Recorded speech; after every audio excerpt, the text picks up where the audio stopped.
The time I matched with a creepy guy on Bumble and things got weird. Hey everyone. I'm usually a pretty private person, but after this experience, I feel like I need to share. I'm a 20F and I've been using Bumble on and off for a while. I've had a few good dates, some awkward ones, but nothing that really scared me, until this happened. A few weeks ago, I matched with a guy who seemed pretty cool at first. Let's call him Mark. He was 24, good looking, had a stable job, and we seemed to have a lot in common based on our chats. After talking for a few days, he asked me if I wanted to meet up for coffee. I'm usually careful about meeting people in public places, so I agreed. We met at a cute little cafe in town, and the first half hour was totally fine. He was charming, we laughed a lot, and I was actually thinking this could go somewhere. But then things started to feel off.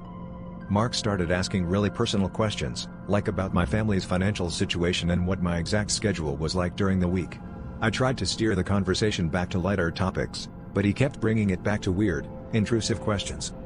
At one point, he casually mentioned that he'd done some research on me before our date. When I asked what he meant, he told me he found my Instagram and went through all my photos, liked some old posts, and even found my LinkedIn profile. He then started reciting details about my life that I'd never shared with him, like where I went to high school and the fact that I have a younger brother. I was super freaked out at this point. I tried to play it cool, but inside I was panicking. I decided to cut the date short and made up an excuse about needing to get home. He seemed a little disappointed, but didn't push back. But the story doesn't end there. Over the next few days, Mark started texting me constantly, even when I wasn't responding.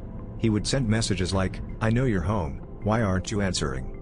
And I drove by your place and saw your lights were on, so I know you're away."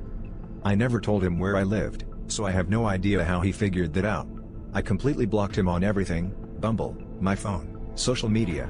But I still feel like he's out there, watching. I know online dating can be risky, but this was way beyond anything I ever expected. I'm still shaken up and I haven't been on Bumble since. I'm sharing this here as a reminder to be super careful about what you share with people online, and to trust your instincts if something feels off. Stay safe out there, everyone.